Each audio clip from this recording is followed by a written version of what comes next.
PM Modi के एक appeal से पूरे भारत में दो गुट जो हैं वो अलग अलग विचारधारा के साथ अपनी बातों को और अपनी कामों को करते हुए नजर आ रहे हैं। एक तरफ जहां ईंधन बचाने को लेकर लोग ई रिक्शा से, पैदल, साइकिल से, बाइक से तमाम राजनेता मोदी जी की अपील के बाद, उनके आह्वान के बाद अपने कामों को करते हुए नजर आ रहे हैं, वहीं एक ऐसा भी गुट है, एक ऐसा भी ग्रुप है जो लगातार इस मामले पर सरकार को टारगेट कर रही है।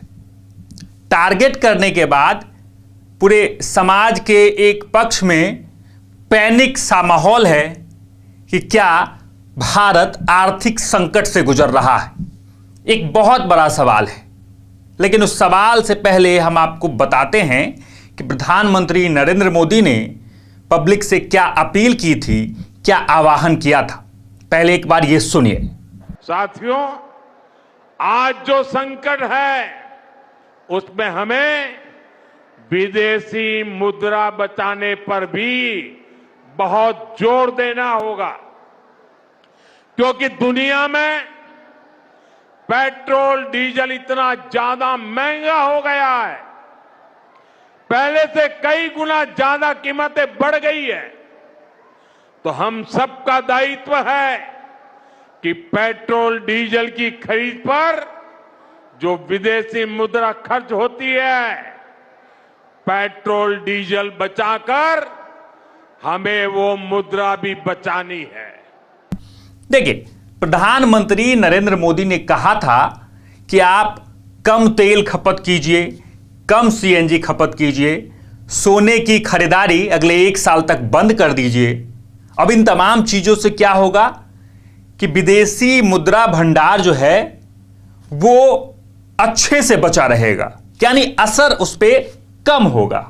उन्होंने विदेशी मुद्रा भंडार को बचाने को लेकर एक अपील की थी, जिसको लेकर तमाम लोग अब अलग अलग तरह की बातें निकालने शुरू कर दिए। देखिए, अब जो मेन मोटिव था प्रधानमंत्री नरेंद्र मोदी का, उनसे हटकर लोग अलग अलग मुद्दों पर अपनी बातों को सोचते और परखते हुए अब नजर आ रहे हैं। लोगों को अब यह लगता है कि देश आर्थिक संकट से गुजर रहा है, क्राइसिस आने वाली है, क्योंकि युद्ध जो है वो ईरान और अमेरिका के बीच हो रहा है, जिसका प्रभाव जो है हर एक देशों पे पड़ रहा है।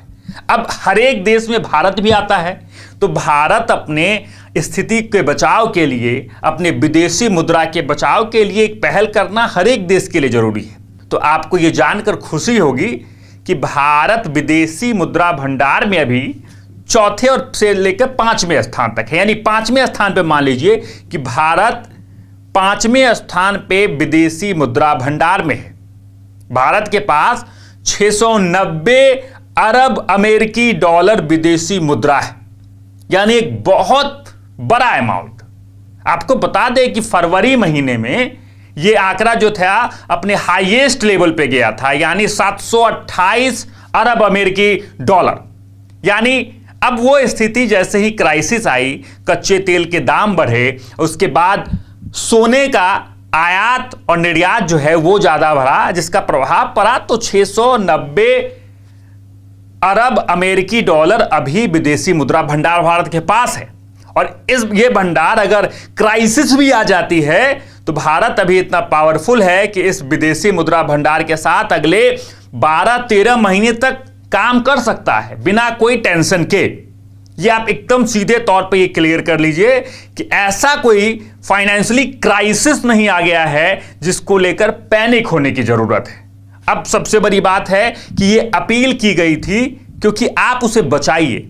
अगर आप उसे बचा कर रखेंगे और एक्सट्रीम लेवल अगर क्राइसिस भी आती है तो भारत की स्थिति जो है वो मजबूत रहने वाली है। अब उन्होंने आह्वान भी किया था, उन्होंने अपील भी की थी कि सोना कम खरीदें, क्योंकि सोना का रेट जो है इस युद्ध के दौरान अपने हाई लेवल पे है। और अगर आप ज्यादा खरीदी सोना करते हैं तो आप विदेशी मुद्रा डॉलर यानी डॉलर में खरीद करेंगे, और डॉलर में खरीद करेंगे तो प्रभाव जो है विदेशी मुद्रा डॉलर पर पड़ेगा। एक आह्वान किया था उन्होंने इसलिए आह्वान किया था कि कच्चे तेल का दाम जो है वो बढ़ गया है, विदेशों से कच्चे तेल का आयात भारत में हो रहा है, और जितना हद तक कम ईंधन का खर्च करेंगे उतना आयात कम होगा, तो विदेशी मुद्रा डॉलर जो है, यानी विदेशी अपना मुद्रा भंडार जो है वो भरा रहेगा।